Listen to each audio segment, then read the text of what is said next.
It's so nice. So yeah, the vision for the night era is I have always been addicted to the night. Ever since I was this kid on Long Island, I was like home from college, didn't know what I wanted to do.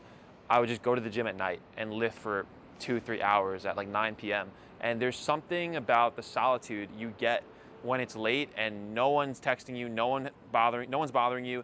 Yeah, you could do that early in the morning, but you have the impending doom of all the shit you have to do that day. Versus night, it's like there's no end. You can stay up as late as you want, you can have as much energy as you want, and that was when I literally created myself. I created the person I wanted to be in those late workouts when I was this skinny kid. Like I said, all I had was ambition, and the gym is where I found it. Training is where I found it, where I would, you're literally looking at yourself in the mirror, watching yourself change every night physically, and that becomes an extremely addicting thing. And lately, I think I'm in this new era of reinvention now.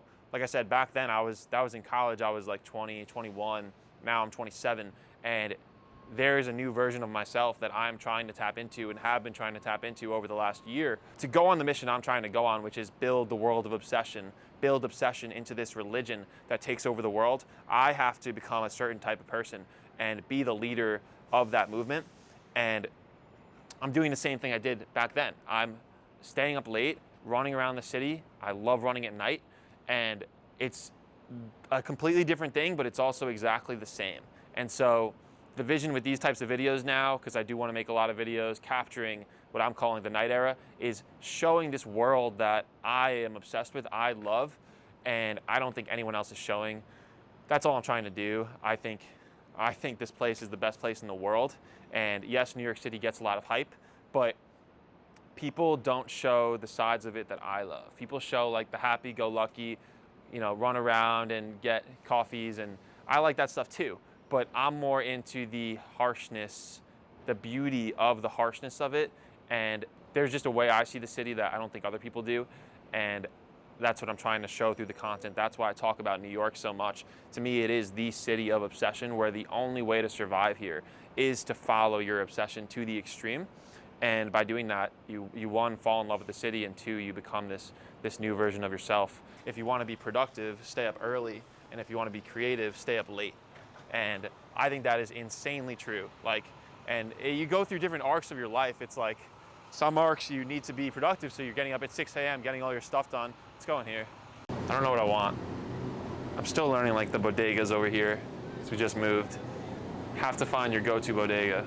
The reason the night is so good is it's because of the solitude. That's where all the magic happens. It's not just because of the night, it's because you get time alone, where you're just having these delusional dreams inside your head. And almost everyone I look up to who's done something incredible creatively or with business had that period of time where that delusional confidence just gets incubated, and it lives inside their brain for so long that they have no choice but to make it real.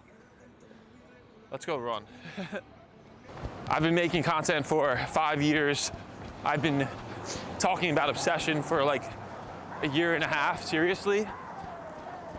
And I'm wondering, and already I'll get stopped a few times a week, 4 or 5 times a week. And usually these people don't say anything. It will just be a random person, and they'll be like, obsession. And they'll give me a head nod, which is fucking crazy.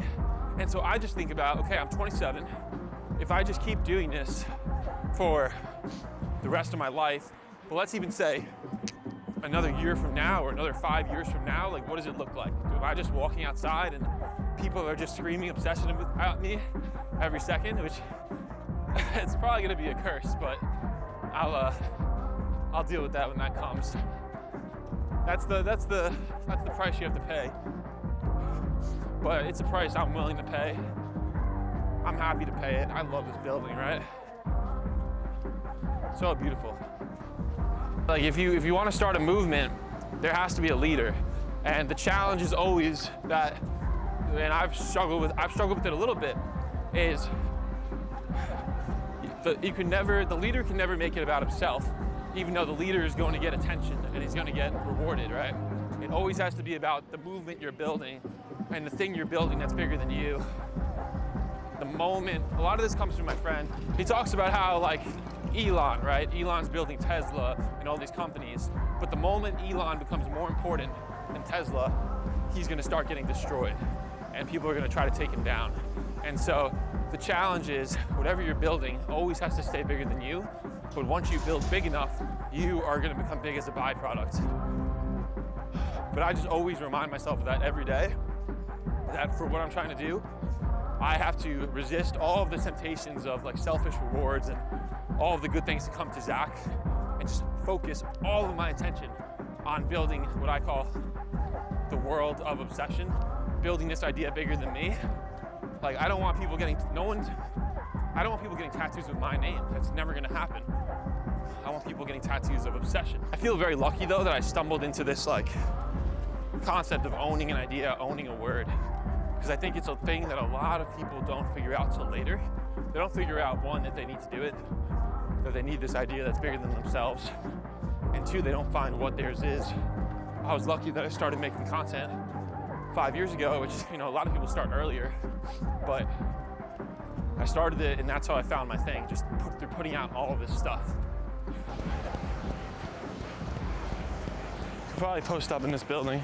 The reason I call it the Night Era is I'm very big on labeling these arcs of your life. I think when you look at these world-class creatives, entrepreneurs, usually their careers over their life are shaped by a few periods of time where they went on these runs. My friend Ronan calls them runs, these short obsession arcs where for a few months or for a few years, they turned off the entire world and just went all in on this thing. And they had this exponential opportunity and they fucking rode it. And they didn't get distracted and they didn't mess up entering it. I think a lot of people don't even enter it for whatever reason because they're afraid of becoming this type of person who isn't normal anymore, who doesn't go out, who doesn't talk to people, who stays in their own lane. And I believe that's the only way to create magic. Anytime I did something special in my life, it's when I got into that zone of completely turning off the world and I wasn't consuming content, I wasn't looking at podcasts, I wasn't doing anything. And last year, I was 100% in that zone when, like I said, I made these animated videos, literally gained like 2 million followers in 6 months. And for that period of time, it was like nothing else mattered. And all I was doing was putting all of my energy and all of my time and all of my money into this thing that I knew would change my life, and it did. It completely changed my life. And now it's like I am constantly figuring out how to go on another one of those exponential jumps because that's the only game I care about. And I think when your idea is good enough, it changes your life fast. You make insane amounts of money, you get insane amounts of attention, and you have to earn it though. And you have to do that work to get through like that small gap of opportunity. And then once you're in it, you fucking ride it. And so, like I said, that's a big reason why I love the night is you get so much time to pay attention to where that opportunity is. And I'm trying to do it with shit like this and new types of content where it's very easy for me to keep doing the thing I was doing, keep doing the content I was doing. But I'm a big believer, I talked about this at that talk with Alex, is like the only way to keep getting to the top is to keep reinventing yourself and keep changing what you do. And I am addicted to that and I love the growth that comes along with that, while still having this one through line that for me is like writing and talking about obsession. Like it blows my mind that this is like a free experience that I get to do anytime I want, just run through New York City as much as I want, as far as I want. Like the amount of money I'd pay for a season pass or like a yearly pass to do this every night. Like think about that, right? You pay thousands and thousands of dollars to do this every year. That's why I love living here. It is just a playground, especially for running, but really for anything. It's a playground for people who have energy, people who want to go do something. Literally, there's nowhere else in the world like it. Over the last few weeks, I've like prioritized my 3 goals for this year, and what they are, they're really simple. It's number 1, get a book deal, because the book of obsession is probably the most important piece of like media that I need to make to bring the world into existence and to do all the things I want to do. So that's number 1, and making sick progress on that. Talking to some good agents, have my proposal already submitted to some people. Number 2 is make videos like this, like on Instagram with my face, and just show what I'm trying to do, show the obsessed life. that I'm trying to live in running and content and everything I do.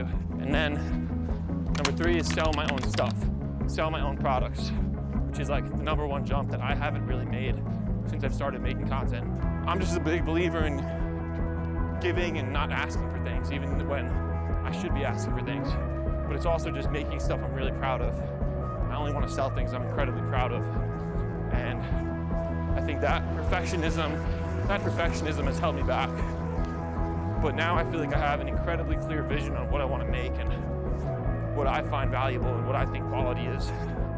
And I think people are dying. I think people really want to get obsession into like a physical form and wear it and rep it. And so, yeah, that's what I'm trying to do this year. And for me to do all those things really well, it's going to take an incredible amount of work and an incredible amount of focus and a lot of saying no to things that last year I said yes to because I wasn't used to having all these opportunities.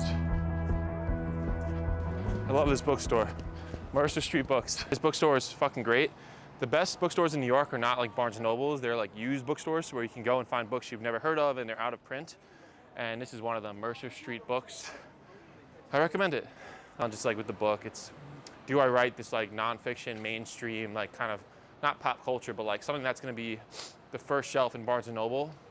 Or do I like go on my own, try to do something unique and different that a traditional publisher wouldn't like or wouldn't be like a fan of? There's no right or wrong, but I don't know, to me it feels like there's a book to be traditionally published and do all the right things and it will spread wildly if I capture it the right way. Because to me, like, I already have my idea proven, obsession, like I know it resonates with people from billionaires to kids in the middle of nowhere who are 15 years old and trying to figure out their thing. That's the thing about books that are different now. Books like the best modern nonfiction books have all been kind of proven from social media. Like Subtle Art of Not Giving a Fuck, Mark Manson, it was a blog post that he didn't even want to publish. He was like nervous about publishing it and his editor told him like, you have to publish this, get this out there, and boom, becomes one of the best nonfiction books of all time or best-selling modern nonfiction books. Same with Atomic Habits. James Clear just like didn't really know what he wanted to talk about and he made blog posts for years. I think he did 2 a week for years, and eventually he found this idea of habits that people really resonated with and he really liked. These streets have magic to them up here, and I fully believe that, versus anywhere else in the city where there is so much like creative magic that happened from the people who walked these streets and the people who visited them. And so, yeah, I'm ready to like enter my whatever decade or however long I'm here, however long I'm based in New York. Maybe not a decade, but like a few years at least, many years. And so it feels like it's just kind of beginning. And I'm so addicted to it. Like walking out on the street is like a drug. It feels like I walk out my door and inject energy into my veins. And if you've lived in New York or you visited New York, you know exactly what I'm describing. I think you really grow with content, and on YouTube is people find you, whether that's on Instagram Reels or whether that's on YouTube homepage. They find you, they've never seen you, and you give them something of value. That's why like you can't make it about you. There has to be an idea or a topic that you're explaining. And so I think we can do a lot more of that in these videos, and they can be great because there's a lot to show and a lot to explain about everything, running and content in New York City. And so, yeah, it's just about capturing those obsessions in the most helpful way possible, being as useful as possible. That's what I'm gonna try to do. And yeah, this is like my home. New York City at night is where I feel like I belong. It feels like the backdrop of everything. And so we're gonna keep capturing it.